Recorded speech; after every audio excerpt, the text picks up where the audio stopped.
This is Brian with ScreenFiles.com in review, and few things bother me more than a movie that opens with based on a true story.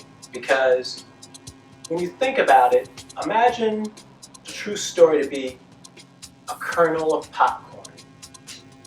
Now, the movie is literally a whole bucket of popcorn.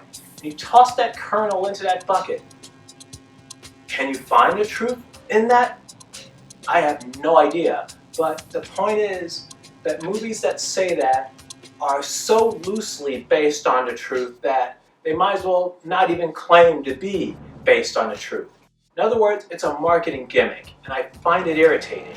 Though that's not to say that movies that do it aren't worth watching or even good. Midnight Express, for example. Great movie, based on a true story.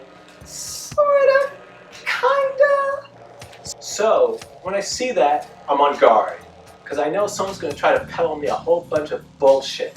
So, watching 2012 Possession, based on a true story, this is a damn good movie and more believable than most, because the way it approaches the material is for the most part not very fantastical.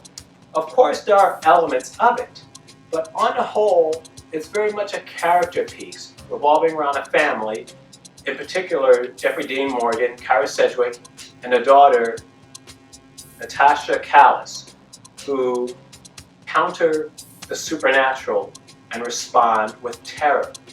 And these actors are so good that what they feel is transmitted to the viewer very efficiently. It just works really well. Though Callis does really well as a young person who, with her father, Jeffrey Dean Morgan, goes to this garage sale and finds a Dybbuk box. Dybbuk means demon, I believe, in Hebrew. And so this box contains a demon. And the girl, who has a fixation with boxes, I personally dig boxes immensely. I don't know why. I just love boxes. Wooden boxes, metal boxes, boxes are awesome.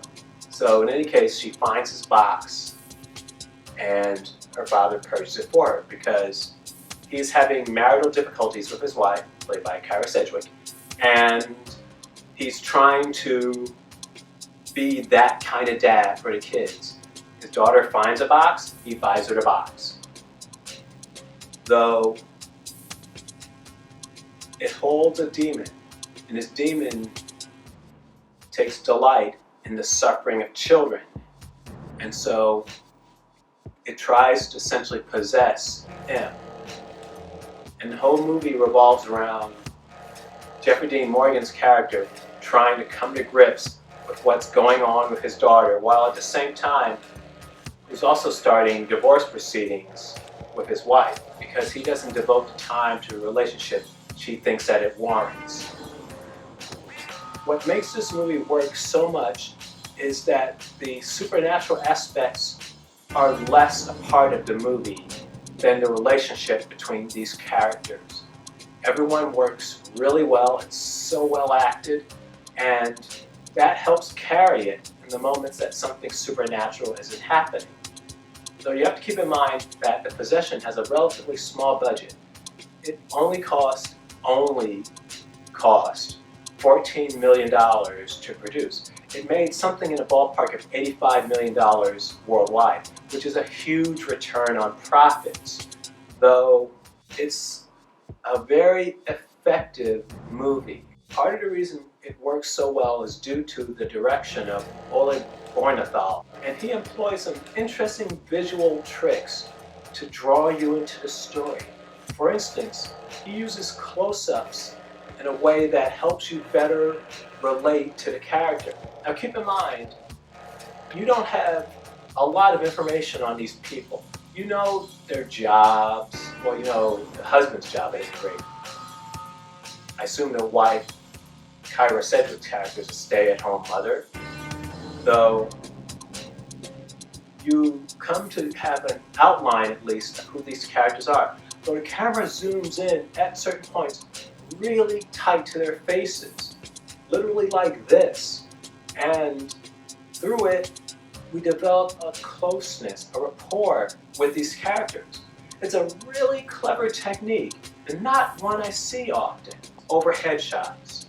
Oftentimes in movies, there'll be, well, typically it's a drone shot, and it shows a home, a forest, whatever, and it's used to establish location, mainly. Though Bornthal does something really interesting with it. He uses the drone, well, he used a helicopter shot in his instance, because I don't believe drones were in wide use in 2012. In any case, he uses what I believe to be a helicopter shot to establish a feeling of oppressiveness, a feeling that this family is somehow being watched by something. And this is really clever, because keep in mind something, we're dealing with supernatural forces. And the idea that they're watching, they're focusing on this particular family is an interesting idea. And Bornthal does it just with a single shot. It's really effective and one of the best uses of overhead shots I've seen in a long time. And in fact, it's worth mentioning that I hate when people use them in movies. Oftentimes, especially with drone technology, it's really easy to do, comparatively speaking. And directors seem to just throw them in there. An overhead shot, why not? We could do it, just throw it in there. It takes up a few frames, right? But that's the problem. It serves no real purpose in many instances, not all, but many. And in the possession, there are not many of them. But when they pop up, they do serve a purpose.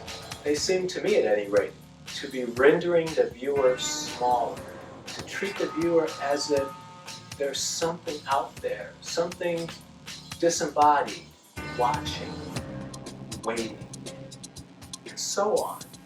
It's really clever, and it's a great use of the overhead shot. And as I said, the movie isn't special effects heavy. They're certainly there, but Bornthal uses some interesting techniques to show this demon, at least initially, because later on you actually see it and it's like, it's a special effect. It's not bad, but it's not great either. Didn't really need to see it. But earlier on, what he does is show the reflection of M, Natasha Callis's character, through various things, glass, mirrors, and it's distorted, reflecting her inner nature, reflecting the being that seeks to take over her body. And in fact, there's a scene with CAT scan, I believe it was, MRI, one of those two. And it's probably the second goofiest thing that appears in a movie because it's so obvious. So it's a wasted opportunity because you see this on the CAT scan, you see this image of a thing. It's very clearly a face, and it eventually responds to them watching it. But the thing is, the movie totally excises the technician of the device, who's actually in the room at the time. He's literally invisible, which is, as I said, a wasted opportunity because they should have showed his reaction. Maybe he didn't see it. Maybe they can see it because of their relationship. Though, to excise that technician kind of weakened the scene somewhat, which is a pity. The Possession was one of the earlier entries in the relatively low-budget horror genre, and it did really well. It cost $14 million to produce and earned somewhere in the ballpark of $85 million. Now keep in mind, James Wan's The Conjuring came out a year later and did better. It built on momentum created by The Possession and movies like it. So for my money, and I need to mention that I need to rewatch The Conjuring because I don't recall it being as effective as The Possession happens to be. So what do you think? This is Brian with ScreenFiles.com in a review. you agree, disagree, let me know down below. And as usual, consider a like or a follow.